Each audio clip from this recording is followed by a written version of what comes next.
En una cálida tarde de sábado de julio de 2001, dos hermanas salieron del auto de su madre en el Mercer County Summer Park, feria en la zona rural de Iowa, y se adentró en un misterio que perseguiría a su comunidad durante más de 2 décadas. 23 años.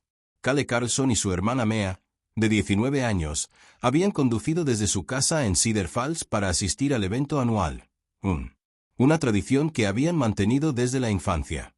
El recinto ferial del pequeño pueblo de Aston estaba lleno de familias, comida, vendedores, atracciones de carnaval y el alegre caos de una celebración de verano del Medio Oeste. A las 6 de esa tarde, ambas hermanas habían desaparecido sin dejar rastro de un espacio público lleno de gente a plena luz del día, dejando detrás de sus bolsos las llaves del coche y un pastel de embudo a medio comer en una mesa de picnic. Ningún testigo los vio salir. Ningún testigo. Las cámaras de seguridad captaron su partida. Simplemente desaparecieron en medio de cientos de personas. Lo que siguió fue una de las investigaciones de personas desaparecidas más desconcertantes en la historia de Iowa. Un caso que permanecería sin resolver durante 23 años hasta que se produjo un gran avance en la genealogía forense y una confesión que conmocionó. Todos los que conocían al responsable llevaron a un arresto que nadie en Aston podría haber anticipado. La mañana de el 14 de julio de 2001 comenzó como cualquier otro sábado en la casa de los Carlson. Kale, quien recientemente se había graduado de la Universidad del Norte de Iowa con un título en educación primaria, fue preparándose para comenzar su primer trabajo como maestra en otoño en la escuela primaria Washington en Cedar Falls. Era organizada, responsable y entusiasmada con su futuro. Su hermana menor, Mea, acababa de terminar su primer año en Hapkeye Community College, donde estudiaba enfermería. Las dos hermanas eran cercanas a pesar de sus diferentes temperamentos. Kale era la planificadora, siempre pensando en el futuro, haciendo listas y cumpliendo horarios. Mamá era más espontánea, propensa a reír y rápidamente hicieron amigos. Su madre, Susan Carlson, les dijo más tarde a los investigadores que las chicas se equilibraban perfectamente.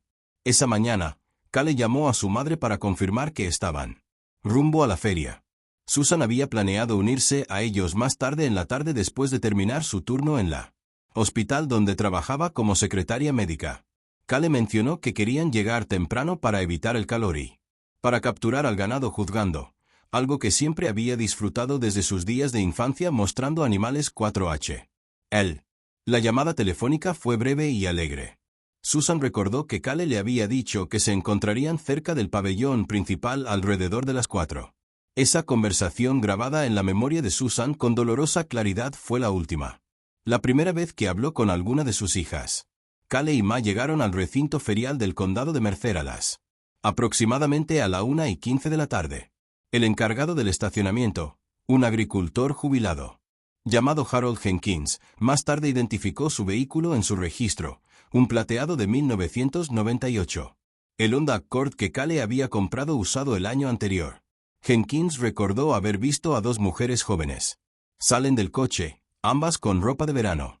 Kale con vaqueros y una camiseta blanca. Mea con pantalones cortos vaqueros y una camiseta amarilla. Una camiseta con un girasol estampado en la parte delantera. Lo recordaba porque se reían de algo mientras pasó junto a su puesto. Y Mea lo saludó con la mano. Fue un pequeño detalle, pero cobró importancia más tarde porque confirmó su hora de llegada y su estado de ánimo.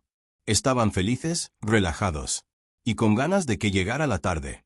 El recinto ferial estaba inusualmente lleno ese año.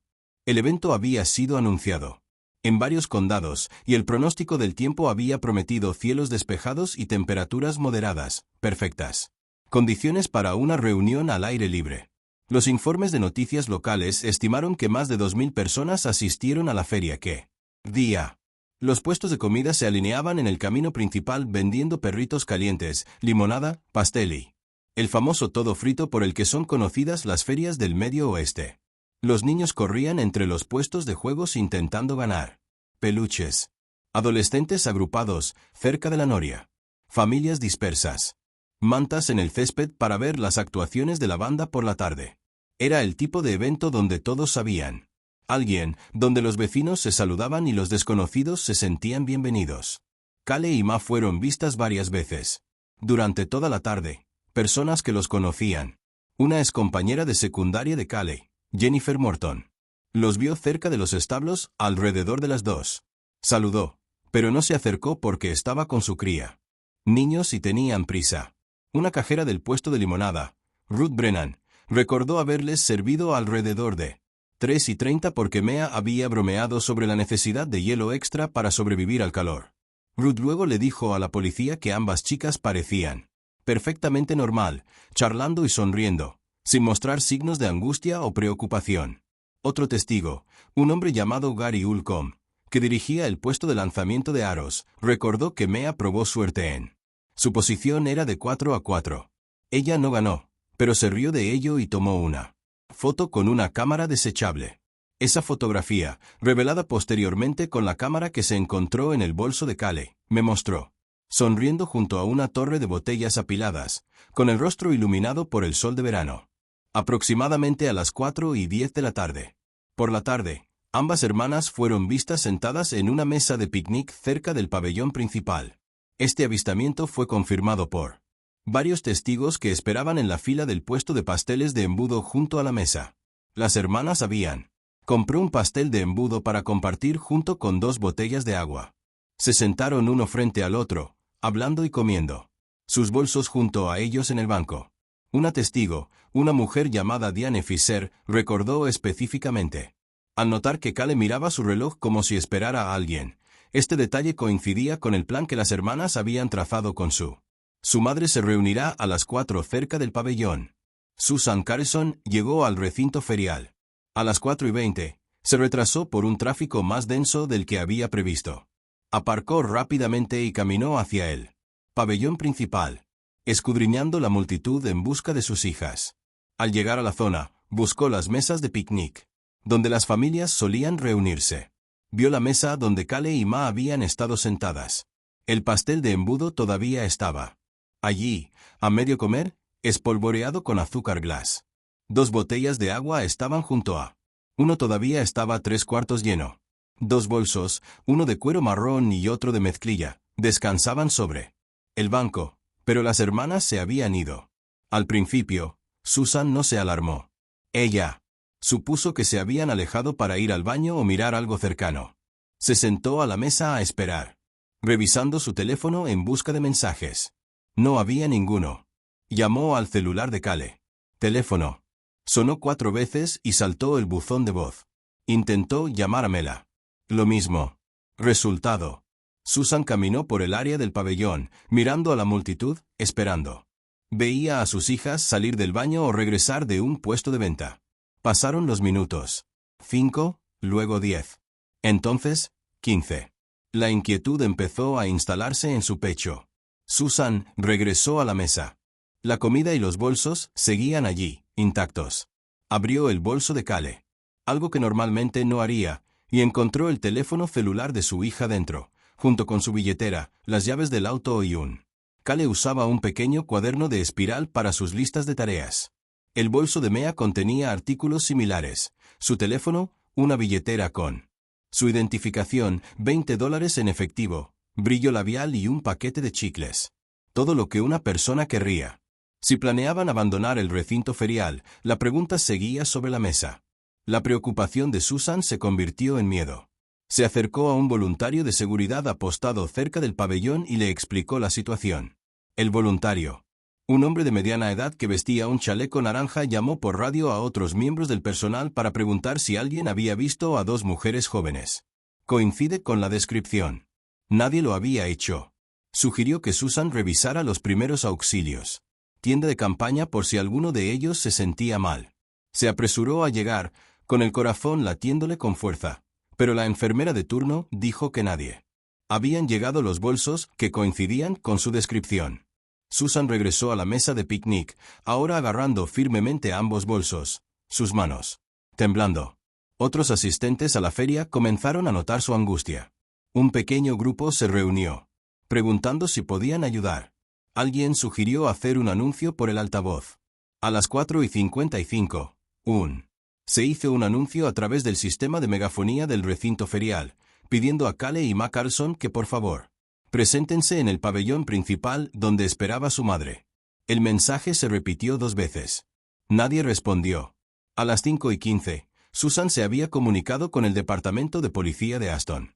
Un oficial llegó a el recinto ferial en 10 minutos y comenzó a tomar un informe formal. Le pidió a Susan que describiera lo que sus hijas, qué ropa llevaban puesta, a qué hora se les había visto por última vez y si había habido alguna discusión o motivos por los que pudieran haber estado. Se fue voluntariamente. Susan respondió a todas las preguntas, con voz firme pero tensa. Insistió en que sus hijas nunca dejaban atrás sus pertenencias. Nunca se iban sin decirle que algo estaba mal. Equivocado. El oficial, un joven patrullero llamado Derek Moss, comenzó a entrevistar testigos. Habló con Ruth Brennan en el puesto de limonada, con Gary Ulcomb en el puesto de lanzamiento de aros y con Diane Fisher, quien había visto a las hermanas en la mesa de picnic. Todos confirmaron lo mismo. Las hermanas habían estado allí, actuando con normalidad, y luego simplemente desaparecieron. El oficial Moss caminó por el perímetro del recinto ferial, revisando las salidas, buscando cualquier rastro de las jóvenes. Encontró nada.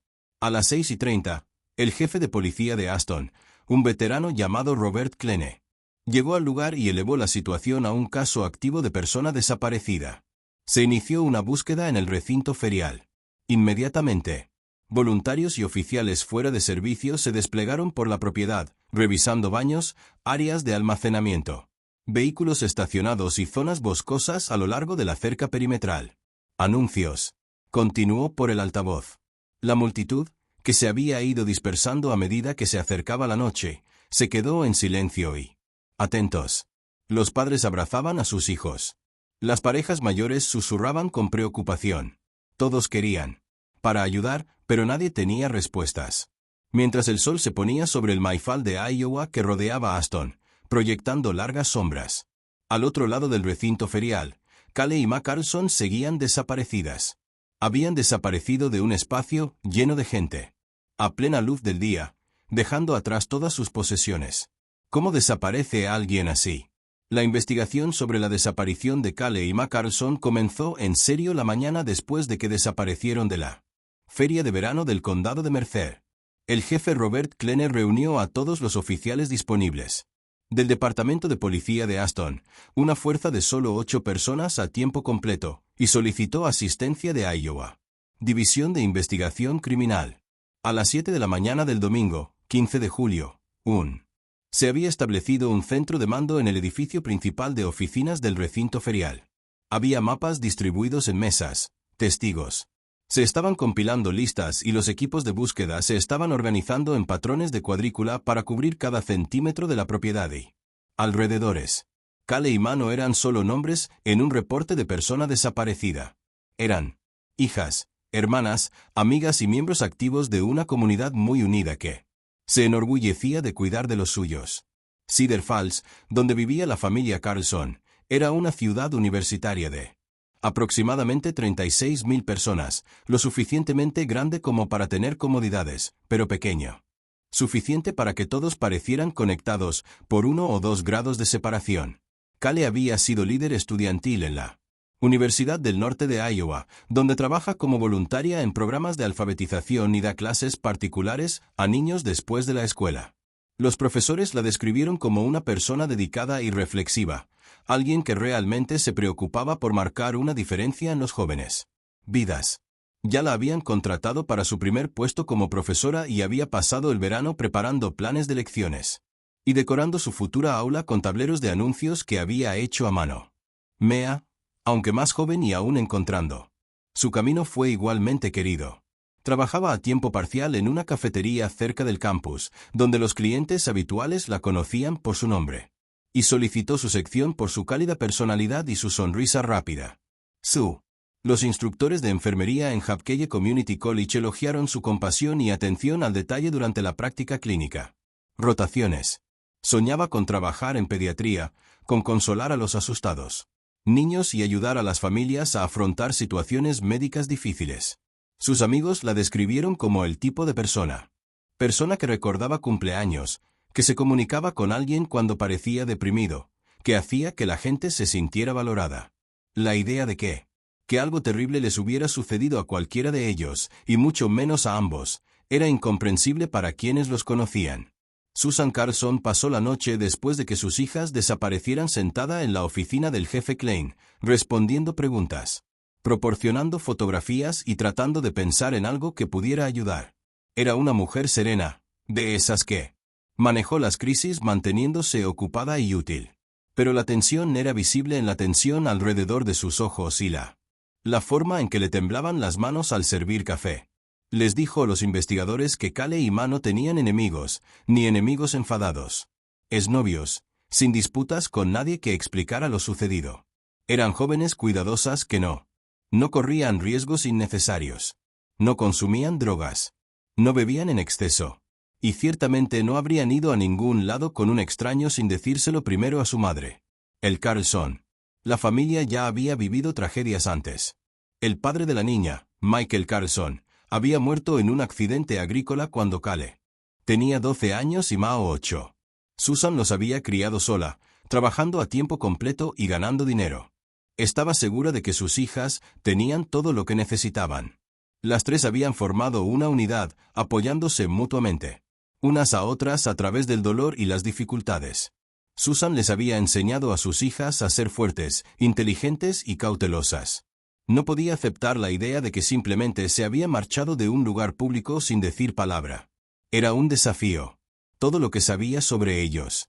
Para el mediodía del domingo, la búsqueda se había extendido más allá del recinto ferial.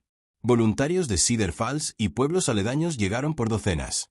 Muchos de ellos eran amigos o compañeros de clase de las hermanas desaparecidas. Formaron filas y caminaron por los campos de maíz adyacentes a la propiedad, gritando nombres y, en busca de cualquier señal de perturbación, se trajeron perros cadáver para barrer las zonas boscosas cercanas al recinto ferial. Cerca trasera. Los buzos revisaron un pequeño estanque ubicado a media milla al sur de la propiedad. Los agentes de policía llamaron a la puertas de casas en un radio de 2 metros, preguntando a los residentes si habían visto algo inusual el sábado por la tarde. Cada pista, por pequeña que fuera, se siguió de inmediato. Una de las primeras pruebas significativas surgieron de una revisión de la limitada infraestructura de seguridad del recinto ferial en 2001. Las cámaras de seguridad no eran tan comunes como lo serían en años posteriores, pero el recinto ferial tenía 2 cámaras fijas. Cámaras. Una estaba ubicada en la entrada principal, captando los vehículos a su paso. La otra estaba montada en el costado del establo, inclinado hacia el área de estacionamiento para disuadir el robo. El jefe Klein obtuvo las cintas de vídeo de ambas cámaras y las revisó personalmente. La cámara de entrada mostró. El Honda Accord plateado de Cale llegó a la 1:13 de la tarde, coincidiendo con la entrada del registro de Harold Jenkins. La cámara del granero. Sin embargo, se produjo algo inesperado. A las 4:17 de la tarde, 7 minutos. Después de que las hermanas fueron vistas por última vez en la mesa de picnic, la cámara del granero capturó un breve vistazo de 2 figuras caminando rápidamente más allá del borde del marco. La grabación era granulada y los individuos estaban a distancia, pero la ropa parecía coincidir con lo que llevaban puesto Cale y Mea.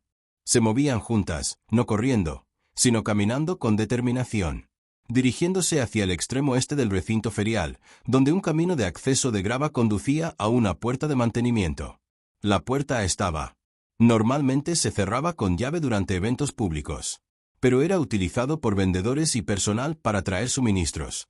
El jefe Klein sintió un destello de esperanza. Si las hermanas habían salido por esa puerta, significaba que estaban vivas y en movimiento en 417. La pregunta: ¿por qué se habían ido y a dónde habían ido? Los investigadores se centraron inmediatamente en él. Puerta de mantenimiento. La encontraron desbloqueada, lo cual era inusual, pero no inaudito durante eventos concurridos cuando los vendedores iban y venían. El camino de grava que conducía más allá de la puerta conducía a una carretera del condado, a unos 400 metros de distancia. Se fotografiaron y midieron huellas de neumáticos en la grava, pero había muchas impresiones superpuestas. De camiones de proveedores y vehículos de servicio que era imposible aislar un solo vehículo. Los oficiales inspeccionaron el autopista, deteniéndose en gasolineras y tiendas de conveniencia para preguntar si alguien había visto a 2 mujeres jóvenes a pie que, por la tarde, nadie lo había hecho. Un equipo forense procesó la mesa de picnic donde Las hermanas estaban sentadas. Recogieron el pastel de embudo a medio comer, las botellas de agua y ambos bolsos, guardando todo como prueba. Se levantaron huellas dactilares de la superficie de la mesa, aunque los investigadores sabían que docenas de la gente había usado la mesa durante todo el día. El contenido de los bolsos estaba catalogado artículo por artículo. La tarea de Cale. La lista, escrita con su letra clara, incluía recados como recoger la ropa de la tintorería y llamar a mamá para la cena. Planes. La billetera de Mea contenía una fotografía de ella y Cale en su graduación de la escuela secundaria, abrazadas. Otra, radiante a la cámara. Estos pequeños detalles personales hicieron aún más dolorosa la ausencia de las hermanas. Habían estado allí viviendo sus vidas, haciendo planes para el día siguiente, y luego se habían ido. El lunes por la mañana, la noticia apareció en los medios locales. El Cedar Falls Gazette publicó un artículo de primera plana con fotografías de Cale y Mea describiendo las circunstancias de su desaparición y se insta a cualquier persona que tenga información a que se ponga en contacto con el Departamento de Policía de Aston. Las estaciones de televisión, de Waterloo y de Moyne retomó la historia y difundió las imágenes durante los noticieros de la tarde. La línea directa establecida por el Departamento de Policía comenzó a sonar de inmediato. La mayoría de las llamadas eran bien intencionadas, pero inútiles, que creían haber visto a alguien parecido a las hermanas, pero no estaban seguros. Algunas llamadas eran de psíquicos, ofreciendo sus servicios. Una persona que llamó afirmó haber tenido una visión de las hermanas en un granero, pero no pudo proporcionar cualquier ubicación específica. La detective Linda Hayes de la División de Investigación Criminal de Iowa llegó a Astonell el lunes por la tarde, para encargarse del caso. Hayes era un investigador experimentado con más de 15 años de experiencia en casos de personas desaparecidas y homicidios. Era metódica, paciente y conocida por su capacidad para conectar pruebas dispersas en narrativas coherentes. Revisó cada declaración de los testigos, cada prueba física y cada fotograma de las grabaciones de seguridad. Entrevistó extensamente a Susan Carlson. Preguntó sobre los hábitos de las hermanas, sus relaciones, sus rutinas. Habló con sus amigos, sus profesores, sus empleadores. Construyó un perfil detallado de quiénes eran Cale y Ma, buscando algo que pudiera explicar por qué habían abandonado esa mesa de picnic. Lo que surgió de la conversación de Hayes. La investigación fue un retrato de dos jóvenes comunes y corrientes que vivían vidas normales. No había novios secretos, sin problemas financieros, sin indicios de crisis de salud mental. Cale estaba entusiasmada con su trabajo como maestra y hablamos de ello constantemente en las semanas previas a la feria. Mea estaba deseando empezar su segundo año de la escuela de enfermería y recientemente había sido aceptado en un programa clínico competitivo. Ninguno había mencionado sintiéndose inseguros o siendo perseguidos. Ninguno había expresado deseo alguno de huir o empezar una nueva vida en otro lugar. En todos los aspectos, se sentían contentos, esperanzados y mirando hacia el futuro. El detective Hayes regresó a la puerta de mantenimiento, caminando lentamente por el camino de acceso de grava, buscando algo que podría haberse pasado por alto. Observó la distancia desde la mesa de picnic hasta la puerta, aproximadamente 300 yardas. Cronometró su caminata a un ritmo normal. Tardó poco menos de 4 minutos. Si las figuras en las imágenes de seguridad eran efectivamente Cale y Ma, habían cubierto esa distancia en aproximadamente 7 minutos.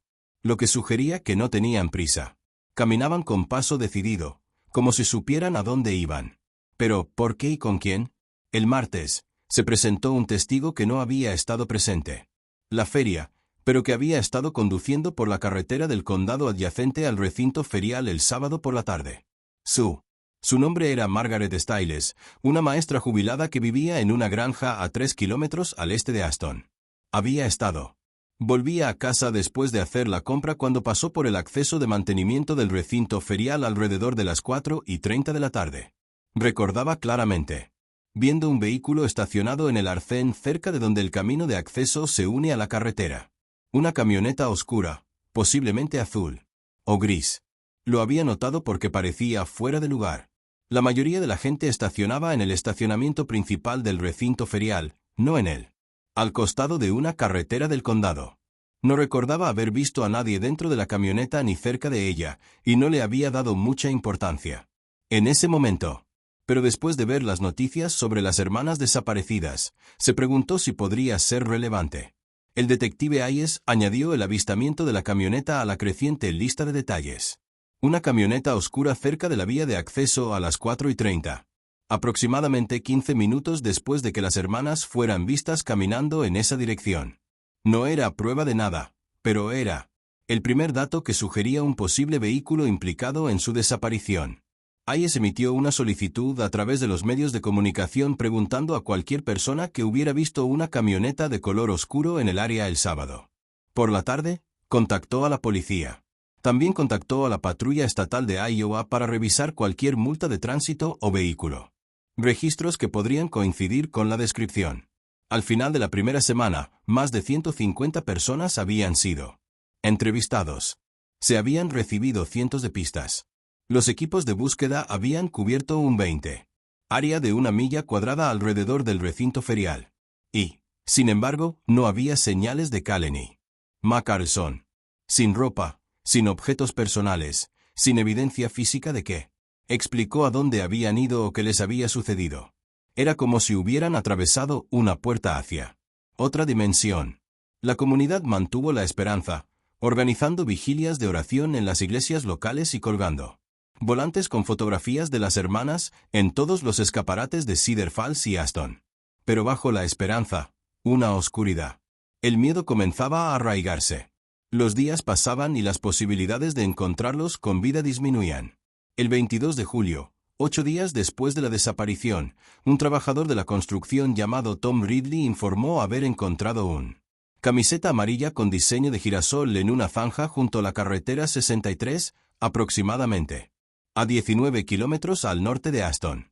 La camisa coincidía con la descripción de la que llevaba Mea, el detective Hayes y un forense. El equipo respondió de inmediato. La camiseta fue recogida, fotografiada y enviada al laboratorio forense estatal para su análisis. Mostraba signos de suciedad y desgaste, pero no había manchas de sangre ni rasgaduras visibles. Las pruebas de ADN tardarían semanas en proceso, pero el descubrimiento desplazó el área de búsqueda hacia el norte. Si la camisa era realmente Mea's, sugirió que las hermanas habían sido llevadas en esa dirección. El descubrimiento de la camisa renovó la urgencia de la investigación, pero también trajo algo más, una escalofriante comprensión de que las hermanas no se habían ido voluntariamente, alguien los había tomado, y ese alguien todavía estaba allí afuera.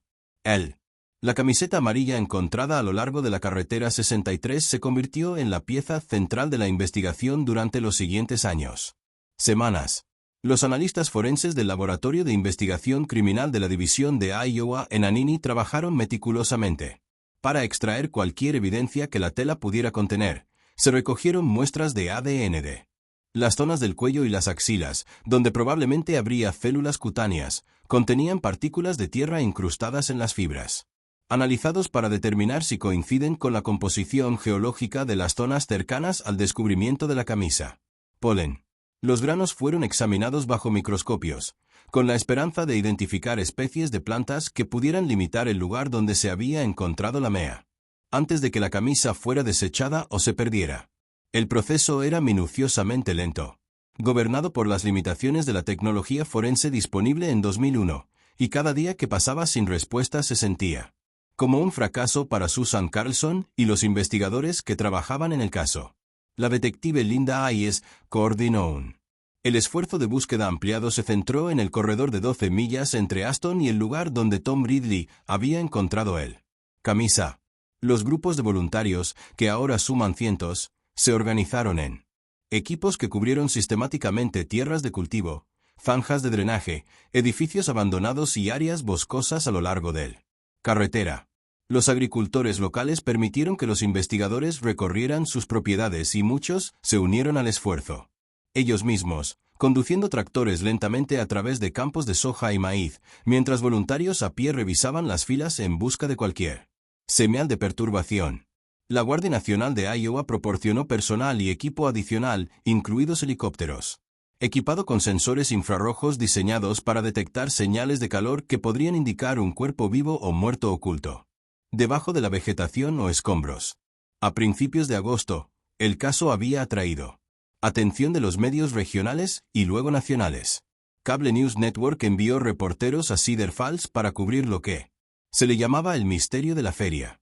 Las fotografías de Cale y Ma aparecieron en bases de datos de personas desaparecidas en todo el país. Los más buscados de Estados Unidos presentaron su caso en un segmento que se emitió en 10 de agosto, generando miles de sugerencias de espectadores que creían haber visto a las hermanas en gasolineras, centros comerciales o áreas de descanso desde California hasta Florida. Cada propina requerida. El detective Hayes asignó equipos para investigar los avistamientos más creíbles. Ninguno de ellos condujo a nada. Las mujeres vistas en Arizona, Tennessee o Michigan nunca fueron Cale y Ma. Eran desconocidas que se encontraban allí. Se asemejan a las fotografías granuladas que circulan o fueron identificaciones erróneas alimentadas por la desesperada esperanza del público de ayudar. Susan Carlson apareció semanalmente en las estaciones de televisión locales haciendo peticiones emocionales de información. Se sentaba en salas de estar y estudios, con las manos fuertemente entrelazadas en el regazo. Con voz firme a pesar de las lágrimas que a menudo le corrían por la cara, habló directamente a la cámara, dirigiéndose. Quienquiera que se haya llevado a sus hijas. Por favor, dijo durante una entrevista que se transmitió en todo Iowa. Si estás viendo esto, si saben dónde están mis hijas, déjenlas volver a casa. No me importa nada más. Solo quiero que vuelvan a casa. También se dirigió a Cale y Mea directamente, como si de alguna manera pudieran verla. Si me oyes, si estás ahí fuera, te estamos buscando. Nunca dejaremos de buscarte. Los quiero mucho a ambos. Las entrevistas fueron desgarradoras de ver y mantuvieron el caso en la conciencia pública. Pero no. Traigan a las hermanas a casa. Los resultados forenses de la camiseta amarilla llegaron a mediados de agosto. El ADN extraído. La tela coincidía definitivamente con la de Ma Carlson, lo que confirmaba lo que todos ya sospechaban. La camisa que llevaba cuando desapareció había terminado de alguna manera en una zanja a 19 kilómetros del recinto ferial. Pero el análisis del suelo reveló algo desconcertante. Las partículas de suciedad incrustadas en la camisa no coincidían con la composición del suelo de la zona donde se encontró. En cambio, las partículas eran consistentes con el suelo arcilloso típico de los fondos de los ríos y zonas de humedales. Esto sugería que Mea o al menos su camisa había estado en una ubicación cerca del agua en algún momento después de salir del recinto ferial. El detective Hayes ordenó registros de ríos, arroyos y estanques dentro de un radio de 50 millas de Aston, centrándose particularmente en zonas con suelos ricos en arcilla. Los equipos de buceo pasaron días sumergidos en aguas turbias, avanzando a tientas por fondos fangosos, buscando cualquier pista. No encontraron nada. A medida que el verano daba paso al otoño, los esfuerzos de búsqueda comenzaron a reducirse. Voluntarios que habían dedicado semanas de su tiempo regresaron a sus trabajos y obligaciones familiares. El personal de la Guardia Nacional fue reasignado a otras tareas. El diario. Las reuniones de coordinación en el Departamento de Policía de Aston se hicieron menos frecuentes, reduciéndose a 2 veces por semana y luego una vez por semana. No era que nadie quisiera rendirse. Era la dura realidad de los recursos limitados y el peso aplastante de la esperanza menguante. La detective Hayes se mantuvo comprometida, trabajando en el caso junto con sus otros responsabilidades. Pero incluso ella tuvo que reconocer que sin nuevas pruebas ni pistas creíbles, la investigación se estaba estancando. Sin embargo, la familia Carlson se negó a dejar que el caso cayera en el olvido. Susan. Organizamos grupos de búsqueda todos los fines de semana, reclutando amigos, miembros de la iglesia y voluntarios de la comunidad para continuar peinando áreas que ya habían sido registradas varias veces. Creó un sitio web dedicado a encontrar a Cale y Mea, publicar actualizaciones, compartir fotografías y mantener una cronología de eventos. Imprimió miles de volantes y los distribuyó en paradas de camiones, áreas de descanso y negocios en todo el país. Medio Oeste. Su casa se convirtió en un centro de mando improvisado, con las paredes cubiertas de mapas, marcadas con alfileres de colores que indicaban zonas de búsqueda, avistamientos y puntos de interés. Dormía poco, comía menos, y dedicó cada momento de su vida a traer a sus hijas a casa. En septiembre, un posible avance en el caso Surgió cuando una mujer llamada Sandra Puig llamó a la línea de denuncia alegando que había visto a dos mujeres jóvenes siendo obligadas a entrar en un camioneta en una parada de descanso cerca de Iowa City en la tarde del 14 de julio. Puig dijo que ella había estado viajando para visitar a su familia y se había detenido a usar las instalaciones. Mientras caminaba de regreso a su auto, notó una camioneta azul oscuro estaba estacionada al final del estacionamiento. Un hombre, dijo, empujaba o guiaba a dos mujeres jóvenes hacia él. Puerta corrediza del vehículo. Una de las mujeres parecía resistirse, retrocediendo. Pero el agarre del hombre era firme. Puig se había sentido incómoda con la escena, pero se había convencido de que era un asunto familiar. Situación. Quizás un padre lidiando con adolescentes difíciles. No lo había denunciado en ese momento porque no quería interferir. Pero después de ver las fotografías de Cale y Mea en el periódico semanas después, comenzó a... Me pregunto si lo que había presenciado estaba relacionado con su desaparición. El detective Hayes viajó a Iowa City para entreviste a Sandra Puig en persona. Puig tenía poco más de 60 años. Era una bibliotecaria jubilada que parecía genuinamente angustiada por no haber denunciado antes lo que había visto. Describió al hombre como blanco, posiblemente de unos 40 años. De cabello oscuro y complexión robusta. Vestía vaqueros y una camiseta sencilla. La furgoneta era vieja, pensó, con algo de óxido en los paneles laterales. No recordaba el número de matrícula ni cualquier característica distintiva más allá del color. Hayes le mostró fotografías de Cale y Mea, y Puig dijo que creía que las dos mujeres que había visto podrían haber sido ellas, aunque admitió que su visión había sido parcialmente obstruido, y ella solo los había mirado por unos segundos. La parada de descanso de Iowa City estaba aproximadamente a 60 millas de Aston, una distancia razonable para alguien que huyó de la zona tras secuestrar a las hermanas del recinto ferial. Hayes obtuve imágenes de seguridad del área de descanso, pero las cámaras, como tantas otras en 2001, eran de baja resolución y capturaron solo el edificio principal y las áreas de las bombas de combustible, no el extremo más alejado del estacionamiento donde Puig afirmó haber visto el camioneta.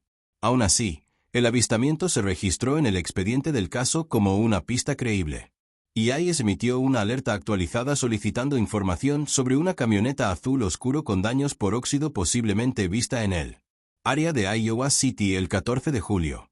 Una vez más, las pistas llegaron en masa. Una vez más. Ninguno de ellos condujo a ningún lugar concreto. Octubre trajo la primera helada fuerte. Y con ello un cambio en el estado emocional de la comunidad. Se acercaban los 3 meses del aniversario de la desaparición. Y la realidad de lo que eso significaba comenzaba a asentarse. La gente aún tenía esperanza. Aún rezaba. Pero las conversaciones comenzaron a incluir frases como si se encuentran en lugar de cuando se encuentran. Cintas conmemorativas en amarillo y blanco, los colores que a mamá y Cale les encantaban, aparecieron atadas a árboles y buzones. En Cedar Falls, los negocios mantuvieron sus fotografías expuestas en los escaparates, pero menos clientes se detuvieron a mirarlas. Ellos. El caso, aunque todavía abierto y activo, poco a poco se estaba convirtiendo en parte del problema de la ciudad. El dolor colectivo en lugar de su preocupación urgente. Susan Carlson notó el cambio y la devastó.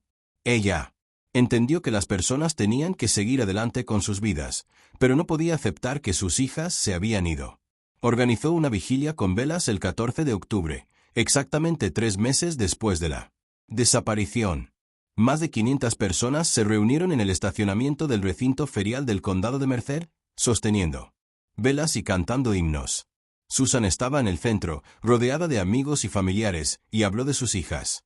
Habló sobre la dedicación de Cale a la enseñanza, sobre la forma en que pasaba horas preparando lecciones porque quería que todos los niños se sintieran valorados. Habló de la bondad de Mea, de cómo recordaba los pequeños detalles de la vida de las personas y las hizo sentir especiales. Pidió a todos los presentes que siguieran esperando, que siguieran buscando, que siguieran creyendo que sus hijas volverían a casa. Fue una noche hermosa y desgarradora, una comunidad unida en el amor y pérdida. Pero debajo de la solidaridad había una verdad tácita que todos sentían, pero nadie quería decirlo en voz alta. Cale y Ma probablemente no vendrían.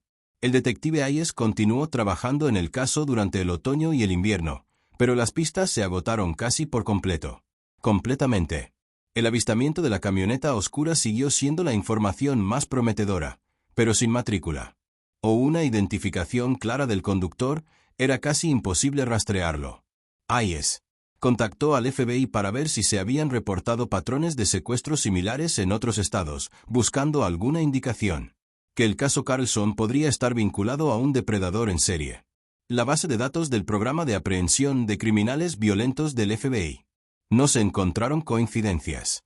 Hayes también exploró la posibilidad de que alguien local fuera responsable, entrevistando a hombres en él, que tenían antecedentes de agresión o habían sido denunciados por comportamiento sospechoso. Cada entrevista resultó en muertes. Termina. Las coartadas se verificaron. Los vehículos no coincidían con las descripciones. Los plazos no se alinean. En diciembre, la nieve cubrió Iowa y la investigación efectivamente se había enfriado. El caso permaneció abierto y la detective Hayes mantuvo el expediente en su escritorio, revisándolo cada vez que tenía tiempo libre, pero la búsqueda activa había cesado. Susan Carlson continuó su vigilia solitaria, mantenimiento del sitio web, distribución de volantes y llamadas a la. El departamento de policía de Aston preguntaba semanalmente si había novedades. La respuesta siempre era la misma, nada nuevo. Había llegado información. El caso seguía siendo una prioridad, pero sin nuevas pistas, había poco que se pudiera hacer. Hecho. Susan les agradecería cortésmente y colgaría, y luego se sentaría en. Su casa estaba rodeada de fotografías de sus hijas y se negaba a creer que así terminaba su historia. Ese año, la Navidad fue insoportable para la familia Carlson. Susan armó un árbol como siempre, pero dejó 2 sillas vacías en la mesa y regalos envueltos para Cale y Ma, colocándolos debajo de las ramas en caso de que de alguna manera volvieron a casa. No lo hicieron. Llegó el año nuevo, 2002, y con él llegó una tranquilidad. El reconocimiento de que el caso podría no resolverse nunca. El departamento de policía de Aston se aferró a la esperanza. El detective Hayes se aferró a la determinación. Y Susan Carlson se aferró a la fe. Pero el silencio se prolongó, pesado e ininterrumpido, y el misterio de lo que les había sucedido a 2 hermanas en una feria de verano permaneció tan impenetrable como el cielo invernal de Iowa. Pasaron 23 años en una sucesión de estaciones que se confundían para Susan Carlson. Observó cómo cambiaba el mundo a su alrededor, mientras la pregunta central de su vida quedó congelada. En julio de 2001, la tecnología evolucionó. Los teléfonos celulares se convirtieron en teléfonos inteligentes. Internet se transformó de conexiones de acceso telefónico a transmisión de vídeo y redes sociales. El recinto ferial en Aston finalmente fueron demolidos y reemplazados por un centro comunitario. La detective Linda Hayes se jubiló en 2015, después de una distinguida carrera, pero no antes de asegurarse de que el expediente del caso Carlson fuera digitalizado e ingresado en todas las bases de datos nacionales disponibles. El departamento de policía de Aston cambió de liderazgo 2 veces, pero cada nuevo jefe se propuso reunirse con Susan para asegurarle que sus hijas no habían sido olvidadas. La persona desaparecida. Los carteles que cubrían todas las ventanas de Cedar Falls desaparecieron hace tiempo, reemplazados por nuevas tragedias y preocupaciones.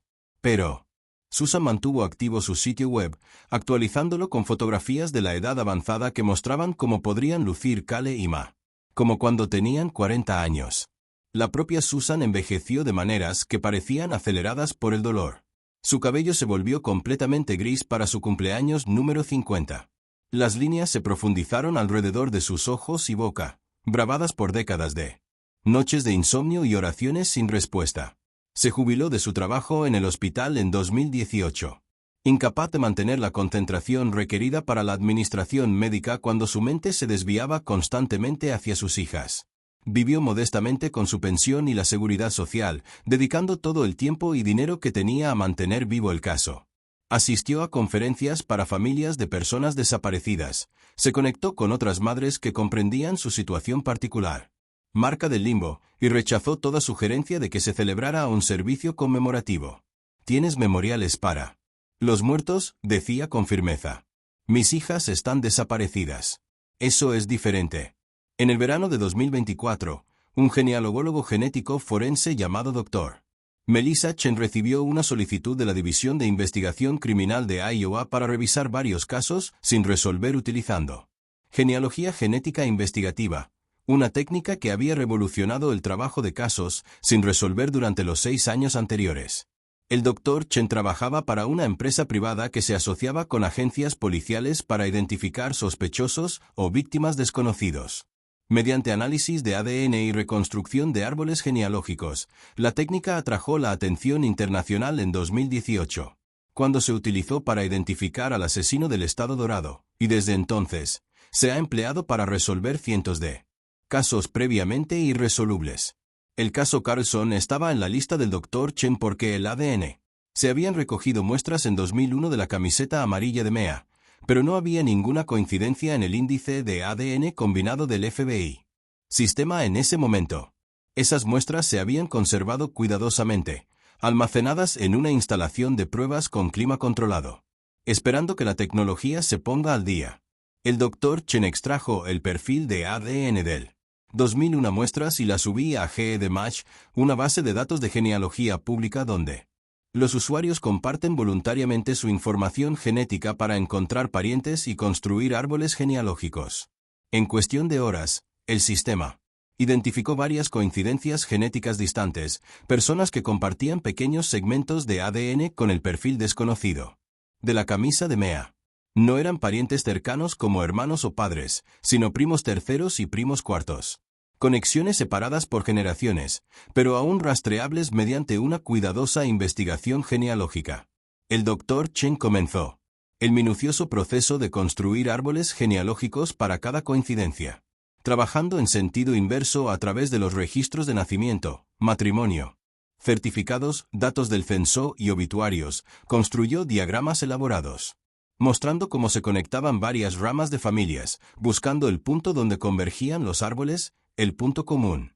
Antepasados que eventualmente la llevarían a la identidad de la persona cuyo ADN se había encontrado en esa camisa. La obra.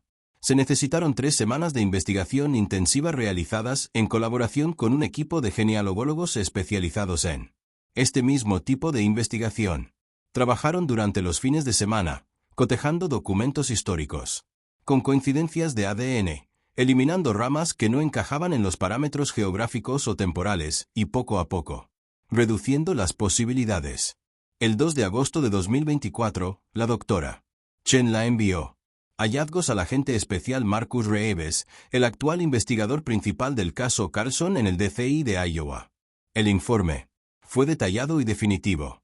El ADN encontrado en la camisa de Ma Carlson pertenecía a un hombre llamado Gerald Raymond Hash, un residente de 67 años de Waterloo, Iowa, una ciudad aproximadamente a 30 millas de Cedar Caídas. El agente Reeves leyó el informe 2 veces, y su pulso se aceleró con cada una página. Gerald Hash no era un nombre que hubiera aparecido en la investigación original. No tenía antecedentes penales. Sin antecedentes de violencia y sin conexión aparente con Cale o Ma Carlson. Pero su ADN estaba en la camisa de Mea. Y no había ninguna explicación inocente para eso. Reeves inmediatamente sacó a Hash. Información de fondo. Gerald Raymond Hash nació en 1957 en Fort Dodge, Iowa. Había servido brevemente en la Marina de los Estados Unidos a fines de la década de 1970, recibiendo una baja honorable. Después de 3 años, había trabajado la mayor parte de su vida adulta como supervisor de mantenimiento en una tienda de comestibles regional. Cadena, un trabajo que requería que viajara por todo el este de Iowa para dar servicio a unidades de refrigeración y reparar equipo. En julio de 2001, había sido empleado por esa misma empresa, y los registros de trabajo mostraron que había sido asignado a llamadas de servicio en el área de Cedar Falls y Waterloo durante la semana del desaparición de las hermanas Carlson. Más importante aún, Hash poseía un vehículo que coincidía con la descripción. Testigos habían proporcionado 23 años antes. Según los registros del Departamento de Transporte de Iowa, en 2001, Gerald Hash había registrado una camioneta de carga Chevrolet de 1994, de color azul oscuro. La camioneta había sido vendido en 2003 a un desguace y posteriormente destruido. Pero las fotografías del original El registro mostró un vehículo con óxido visible en los paneles laterales, exactamente como lo había descrito Sandra Puit. Agente. Reeves sintió que las piezas encajaban. La línea temporal encajaba. El vehículo encajaba. El ADN era irrefutable. Después de 23 años después, el caso finalmente tuvo un sospechoso. Reeves reunió un grupo de trabajo que incluía investigadores de Iowa, DCI, el Departamento de Policía de Aston y la Oficina de Campo de Cedar Rapids del FBI. Se movieron rápido pero con cuidado, sabiendo que después de más de 2 décadas, solo tendrían una oportunidad. Para hacer esto bien, se estableció vigilancia en la residencia de Gerald Haas, una modesta casa de una sola planta en la afueras de Waterloo. Los investigadores lo observaron durante 3 días documentando su rutina. Vivía solo, pues su esposa había fallecido de cáncer en 2019. Estaba jubilado y pasaba sus días trabajando en su jardín, haciendo recados y asistiendo a un grupo de estudio bíblico semanal. En una iglesia bautista local. Para sus vecinos, era un hombre tranquilo y anodino, reservado y que nunca causaba problemas. Problemas. Nadie habría sospechado de él de nada siniestro. El 6 de agosto de 2024, justo antes del amanecer, el agente Reeves y un equipo de oficiales ejecutaron una orden de registro en la casa de Haas. Llamaron a la puerta a las 6 por la mañana. Cuando Hatch respondió, vestido con una bata y con aspecto confundido, Reeves se identificó e informó a Haas que tenían una orden para registrar su propiedad en relación con el atentado de 2001. Desaparición de Cale y Mac Carlson. El rostro de Hatch palideció. No. Resistir. No pidió un abogado. Simplemente se hizo a un lado y los dejó entrar. Y en ese momento, Reeves supo que tenían al hombre indicado. La búsqueda duró 8 horas. Los equipos forenses documentaron cada habitación, cada armario, cada cajón. En el sótano se encontraron cajas con registros de trabajo antiguos, incluidos registros de servicio de 2001, que confirmó que Haas había estado en el área de Cedar Falls el 14 de julio. En un lugar cerrado. Archivador, encontraron algo mucho más inquietante. Una pequeña colección de recortes de periódicos sobre Carlson. Estuche. Artículos de 2001 y 2002, cuidadosamente recortados y conservados. También había fotografías impresas desde Internet que mostraban a Cale y a Ma desaparecidas. Carteles de la persona. Y metido en un sobre en el fondo del cajón había una sola fotografía Polaroid que dejó a todos los investigadores en la sala sin aliento. Mostraba a 2 mujeres jóvenes, atadas y amordazadas, sentadas en un suelo de hormigón en lo que parecía ser un sótano o un almacén. Las mujeres estaban, sin lugar a dudas, Cale y Mac Carlson. El agente Reeves puso a Gerald Haas bajo arresto a las 2 de esa tarde. Los cargos fueron secuestro, encarcelamiento ilegal y asesinato. Como Haas estaba, lo sacaron de su casa esposado. Los vecinos se reunieron en sus jardines, atónitos y horrorizados. En cuestión de horas, la noticia se extendió por Iowa y luego por todo el país. El caso sin resolver que había atormentado Cedar Falls durante 23 años finalmente se había resuelto. Susan Carlson recibió una llamada telefónica del agente Reeves a las 3:15 de esa tarde. Cuando escuchó las palabras, hemos hecho un arresto, ella cayó de rodillas y lloró, no de alivio, sino con el peso aplastante de saber finalmente que su peor. Los temores habían sido ciertos desde el principio. Gerald Raymond Hatch fue transportado a la cárcel del condado de Black Hawk en Waterloo en la noche del 6 de agosto de 2024. Lo procesaron, le tomaron las huellas dactilares, lo fotografiaron y lo pusieron en aislamiento. Celda separada de la población general por su propia seguridad. La noticia de su arresto se había extendido rápidamente por las instalaciones. Y los reclusos que se enteraron de que estaba acusado de asesinar a 2 jóvenes dejaron claras sus intenciones. El agente Marcus Reeves, acompañados por la agente especial del FBI Caroline Durant, preparados para lo que sabían que sería uno de los eventos más importantes. Interrogatorios de sus carreras. Tenían pruebas físicas, ADN, la Polaroid, fotografía y los recortes de periódico. Pero lo que no tenían era un relato completo de lo que le había sucedido a Cale y Mac Carlson. Necesitaban que Hatch les dijera dónde estaban los cuerpos. El interrogatorio comenzó a las 9 de la mañana siguiente en una sala de entrevista segura. A Hatch le habían ofrecido un abogado de oficio, Pero él se negó, afirmando que quería hablar. Se sentó frente a la mesa de metal. Reeves y Durant, con las manos cruzadas tranquilamente frente a él, su expresión vacía. Era un hombre de complexión mediana con cabello canoso y ralo, y gafas de montura metálica. Llevaba un mono naranja que parecía demasiado grande para su figura. No había nada amenazante en su apariencia. Parecía el abuelo de alguien, un hombre que podría ofrecerse como voluntario en eventos de la iglesia. Esa cotidianidad hizo que lo que siguió fuera aún más escalofriante. Reeves comenzó informando a Hatch que la entrevista estaba siendo grabada y que tenía derecho a detenerla en cualquier momento. Hatch asintió y dijo que entendía. Reeves colocó la fotografía Polaroid sobre la mesa entre ellos. La imagen de Cale y Ma, atadas y aterrorizadas, mirando fijamente desde la superficie brillante. ¿Puedes explicar esto?, preguntó Reeves. Preguntó. Hatch miró la fotografía un buen rato y luego dijo en voz baja: «Yo tomé esa foto». El agente Durant se inclinó. «Adelante. Cuéntanos qué pasó», dijo. Hatch respiró hondo y comenzó a hablar. Su voz era tranquila, casi conversacional, como si estuviera contando un evento rutinario en lugar de confesar un asesinato. Dijo que el 14 de julio, en 2001, conducía por Aston de camino a casa después de una revisión. Se dio cuenta de que el recinto ferial estaba lleno y decidió parar. Caminó un rato observando a la gente, sintiendo desconectado de la normalidad que lo rodeaba.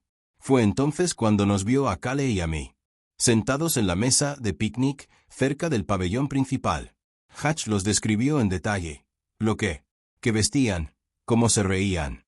Dijo que los observó durante varios minutos y algo dentro de él cambió. No podía explicarlo, solo que se sentía obligado a tomarlos. Él dijo que los siguió cuando dejaron la mesa de picnic, manteniéndose lo suficientemente lejos para que no se dieran cuenta. Él había estacionado su camioneta cerca de la puerta de mantenimiento. Cuando Cale y Ma se dirigieron hacia esa puerta, Hatch se acercó a ellas desde detrás. Les dijo que era de seguridad justa y que había habido un problema con su vehículo en el estacionamiento. Fue una simple mentira dicha con seguridad y las hermanas no tenían motivos para no creerle. Lo siguieron a través de la puerta y por el camino de grava. Solo cuando llegaron a la camioneta y se dieron cuenta de que no había ninguna ventana rota, entonces empezaron a comprender que algo andaba mal. Para entonces, Hatch dijo que era demasiado tarde. Tenía un cuchillo. Se lo mostró y les ordenó que subieran a la parte trasera de la camioneta.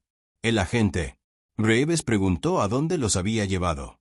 Hatch dijo que condujo hasta un almacén propiedad de la cadena de supermercados donde trabajaba, ubicado en una zona rural entre Waterloo y Cedar Falls. Tenía las llaves del edificio y sabía que no habría nadie allí un sábado por la noche. Metió la camioneta dentro y aseguró a Cale y Mea en una trastienda que se había usado como cámara frigorífica. Lo sujetó con bridas y cinta adhesiva. Escotilla. Dijo que mantuvo a las hermanas en ese almacén durante 3 días, llevándoles muy poca comida y agua. Tomó la Polaroid. Fotografiarlos el segundo día porque quería recordarlos. Dijo que el tercer día, el 17 de julio, Hatch dijo que hizo una decisión. No podía retenerlos indefinidamente. Dijo que les dio agua. Los aplicó un fuerte sedante y esperó hasta que perdieron el conocimiento. Luego los asfixió con bolsas de plástico. Todo había terminado. Envolvió sus cuerpos en lonas, los cargó en su camioneta y condujo hasta una zona remota a lo largo del Cedar Río. Puso bloques de cemento sobre las lonas y sumergió los cuerpos en una sección del río que sabía que era rara vez se accedía. Dijo que la corriente era fuerte allí y creía que los cuerpos quedarían sumergidos o serían arrastrada río abajo. La camisa amarilla de Mea se había caído de su camioneta en algún lugar de la carretera 63 durante una de sus visitas de servicio en los días siguientes. La sala quedó en silencio cuando Hatch terminó de hablar. El agente Reeves sintió una oleada de náuseas, pero mantuvo una expresión neutral. El agente Durant le preguntó a Hatch si podía proporcionar la información exacta, lugar donde se había deshecho de los cuerpos. Hatch dijo que podía intentarlo, aunque el paisaje del río probablemente había cambiado. Más de 23 años. Aceptó acompañar a los investigadores a la zona. 2 días después, el 9 de agosto, Un convoy fuertemente custodiado transportó a Hatch a una zona boscosa a lo largo del río Cedar, aproximadamente a 15 minutos de distancia. Milla al sur de Waterloo. Dirigió a los oficiales a una curva en el río donde la corriente disminuyó cerca de un grupo de troncos sumergidos. Se desplegó un equipo de buceo de inmediato. El agua estaba turbia ahí. Hacía frío y la visibilidad era casi nula, pero los buzos trabajaban metódicamente utilizando el sonar, equipo y sondeo del lecho del río.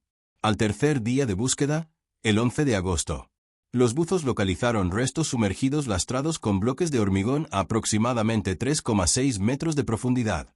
Los restos fueron recuperados con cuidado y transportados a la oficina del médico forense del estado de Iowa en Ankeny. Los antropólogos trabajaron para identificar los restos mediante registros dentales y análisis de ADN. El 14 de agosto, llegó la confirmación. Los restos eran los de Cale y Ma Carlson. Después de 23 años después, finalmente volvían a casa. La noticia le fue entregada a Susan Carlson por el agente Reeves en persona. Ella se sentó en su sala de estar, rodeada de las fotografías y recuerdos que había mantenido vivos durante más de 2 décadas, y escuchó mientras Reeves explicaba lo que se había encontrado. No lloró. No tenía. Las lágrimas se fueron. Ella simplemente asintió, le agradeció por nunca darse por vencido y le preguntó cuándo podría traer a sus hijas a casa para el entierro. El peso de saberlo fue un alivio. Y una carga insoportable. Había esperado, contra toda razón, que de alguna manera sus hijas aún estuvieran vivas. Pero ahora, sabían la verdad. Los habían secuestrado. Habían sufrido. Y los había asesinado un hombre que no sentía nada. El juicio de Gerald Raymond Hatch comenzó el 4 de noviembre de 2024 en Black Hawk, Tribunal del Condado de Waterloo. Los procedimientos atrajeron la atención de los medios nacionales, con reporteros de las principales redes llenando la sala del tribunal junto a periodistas locales que habían cubierto el caso Carlson desde 2001. Todos los asientos de la galería estaban ocupados, y los que no pudieron entrar se quedaron en el pasillo o se reunieron en él. Los escalones del juzgado esperan actualizaciones. La fiscalía estuvo a cargo de la fiscal general adjunta Patricia Moreno, una litigante experimentada conocida por su preparación meticulosa y su capacidad para presentar evidencia forense compleja en formas que los jurados pudieran entender. La defensa, a pesar de la disposición inicial de Hatch a confesar, había sido. Se le asignó un defensor público llamado Thomas Brennan, quien comprendió la inutilidad de su puesto, pero estaba decidido a garantizar que su cliente recibiera un juicio justo. La evidencia presentada a lo largo de 8 días fue abrumadora y profundamente inquietante. La doctora Melissa Chen testificó sobre la genealogía genética forense, proceso que había identificado a Haas, explicando cómo el ADN que quedó en la camiseta amarilla de Ma había sido rastreado a través de la familia. Árboles que abarcan generaciones. Su testimonio fue claro, exhaustivo e irrebatible. El jurado escuchó atentamente mientras ella describió la ciencia que finalmente había resuelto un caso que parecía irresoluble durante más de 2 décadas. El agente Marcus Reeves subió al estrado y explicó al jurado la investigación desde el descubrimiento inicial de evidencia sobre el registro de la casa de Hatch y la recuperación de la fotografía Polaroid. Describió el momento. Hatch había confesado, con un tono carente de emoción y palabras escalofriantes por su naturalidad. La fotografía Polaroid se presentó como prueba y se mostró brevemente al jurado. Varios miembros miraron, alejándose, incapaz de soportar la visión de Cale y Mela atadas y aterrorizadas en esa habitación de concreto. Los expertos forenses testificó sobre los restos recuperados del río Cedar, confirmando a través de registros dentales y ADN que pertenecía a las hermanas Carlson. El médico forense explicó la causa de la muerte, asfixia, y describióla.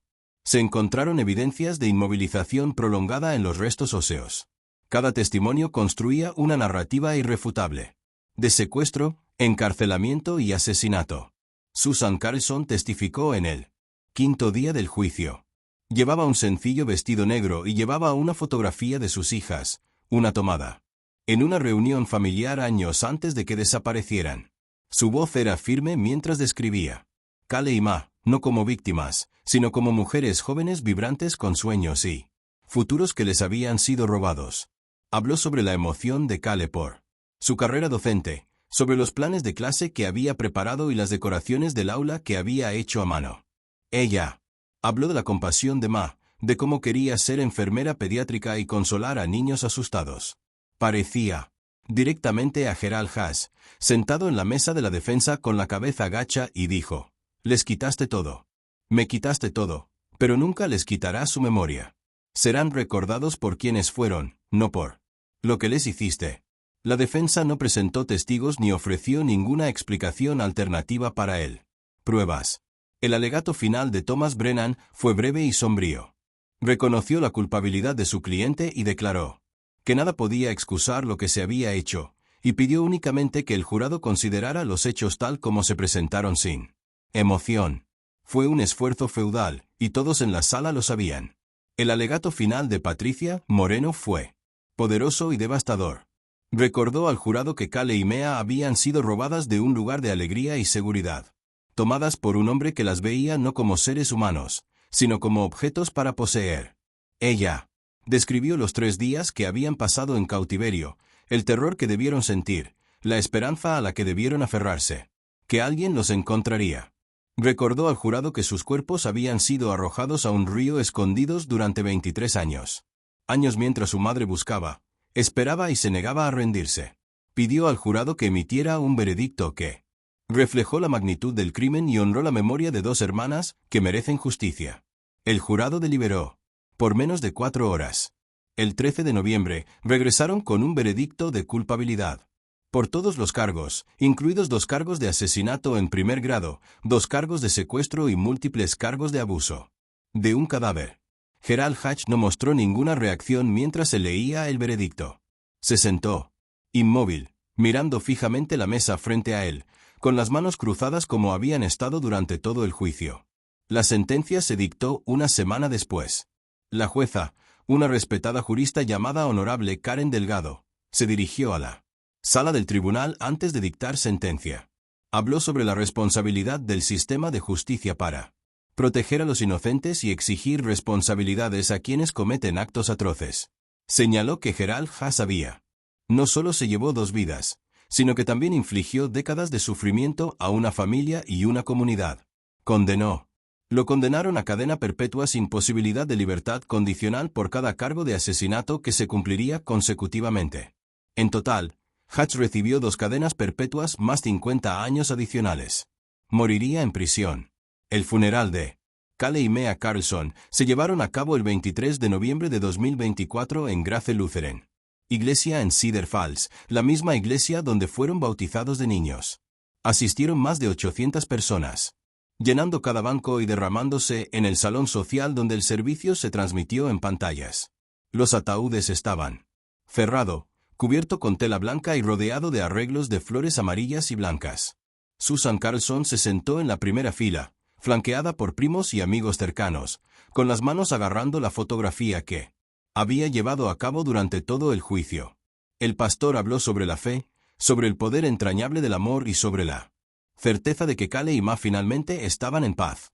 Amigos de la universidad y la escuela de enfermería compartieron recuerdos, hablando, entre lágrimas, sobre 2 jóvenes que marcaron sus vidas profundamente. Una maestra de Washington, la escuela primaria, donde Kale tenía previsto comenzar su carrera, leyó los planes de lecciones que Kale había preparado, describiendo el cuidado y la creatividad que se habían puesto en cada detalle. Susan Carlson se levantó para hablar al final de la servicio. Su voz era tranquila pero firme. Agradeció a todos los que habían buscado, a quienes habían orado, a quienes se habían negado a dejar sus hijas sean olvidadas. Habló de los 23 años de no saber, de vivir en un estado de duelo suspendido, y sobre el extraño alivio de finalmente tener respuestas, aunque las respuestas eran insoportables. Dijo que establecería una fundación a nombre de Kale y Ma para apoyar a las familias de personas desaparecidas y financiar la investigación en genealogía genética forense. Dijo que la muerte de su hija no sería insignificante y que su historia ayudaría a unir a otras familias. El cierre que merecían. Terminó diciendo simplemente, Kale y Ma, ustedes son a casa ahora. Descansen, mis hermosas niñas. Descansen. Los entierros se llevaron a cabo en un Ceremonia privada en el cementerio Fairview, donde el padre de la niña había sido enterrado años antes. Susan se paró entre las tumbas mientras los ataúdes eran bajados a la tierra, con las manos presionadas contra el pecho y los ojos. Cerrado. Cuando terminó, colocó una sola rosa blanca en cada tumba y susurró palabras que solo ella y sus hijas jamás lo sabrían. En los meses siguientes, el caso Carlson se convirtió en un hito en la genealogía genética forense. Estudiado en programas de capacitación policial y citado en artículos académicos. La doctora Melissa Chen recibió reconocimiento por su trabajo y la técnica que había identificado a Gerald Hatch fue adoptada por departamentos de policía de todo el país, lo que condujo a la resolución de docenas de casos sin resolver. La fundación de Susan Carlson recaudó fondos importantes y se asoció con organizaciones dedicadas a encontrar personas desaparecidas y apoyarlas. Familias. La legislatura de Iowa aprobó un proyecto de ley que amplía el uso de la genealogía genética en las investigaciones criminales, nombrándola la ley de las hermanas Carlson en honor a Cale y Ma. Gerald Hatch permanece encarcelado en la cárcel estatal de Iowa, penitenciaría de Fort Madison, donde pasa sus días en aislamiento. Nunca expresó remordimiento. Según los funcionarios de la prisión, rara vez habla con nadie. Susan Carlson nunca lo ha visitado. Él ha declarado públicamente que no tiene ningún interés en entender por qué hizo lo que hizo. Su atención se centra en ella, el legado de su hija, en la fundación que lleva sus nombres, y en asegurar que otras familias no sufran como ella ha sufrido. El pueblo de Cedar Falls sigue recordando a Cale y a Ma. Un jardín conmemorativo se dedicó en su honor en la Universidad del Norte de Iowa, un espacio tranquilo con bancos y flores donde los estudiantes pueden sentarse y reflexionar. Cada 14 de julio, en el aniversario de su desaparición, la comunidad celebra una paseo del recuerdo, que comienza en el lugar donde una vez estuvo el recinto ferial y termina en el jardín conmemorativo. Cientos de personas participan cada año, llevando velas y fotografías, caminando en silencio para honrar a dos hermanas cuyas vidas fueron truncados, pero su recuerdo perdura. Susan Carlson camina con ellos cada año. Ahora es mayor, sus pasos más lento, pero su determinación no ha disminuido. Lleva la misma fotografía que sostuvo durante el juicio, la de Cale y Mea riendo en una reunión familiar, abrazadas, con el rostro radiante de vida y esperanza. Cuando la gente le pregunta cómo ha aguantado, cómo ha sobrevivido 23 años. Ante el peso insoportable de no saber y finalmente saber, ella me da la misma respuesta. Tuve que seguir adelante por ellos. Se lo merecían. Merecen ser encontrados, ser recordados, ser amados. Después de todo, la verdad no permanece enterrada para siempre.